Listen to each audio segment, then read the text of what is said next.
Et de ce point de vue, je dois quand même préciser que là, quand je parle pas en tant qu'avocat.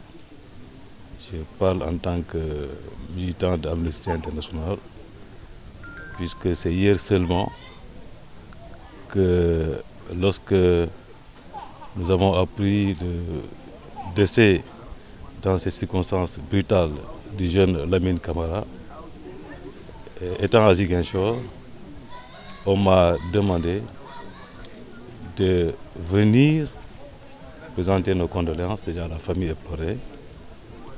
Et s'agissant d'une mort qui est survenue dans un contact ou dans des contacts avec des forces de défense et de sécurité, Amnesty, qui se préoccupe de la situation au niveau national mais surtout au niveau local, m'a demandé de me rapprocher de la famille pour éventuellement offrir ses services afin qu'il y ait un accompagnement judiciaire.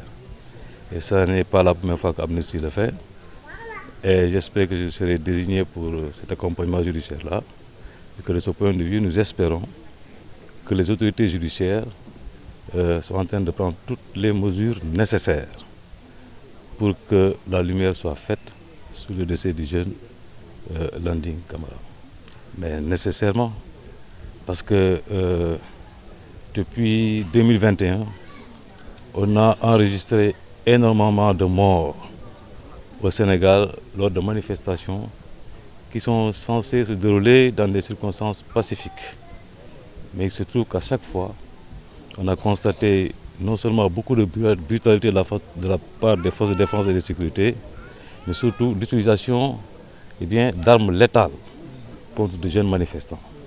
Et depuis 2021, des procédures sont ouvertes et jusqu'à présent, absolument aucune évolution n'a été notée. Cela est scandaleux dans un état de droit et nous à Amnesty, nous estimons qu'aujourd'hui encore, si l'on en est là, c'est parce que personne, jusqu'au moment où je vous parle, n'a encore rendu compte. Et cela, nous le considérons comme étant l'une des causes qui explique cette situation ou ce comportement des forces de défense et de sécurité qui, à notre avis, ont un sentiment inacceptable d'impunité.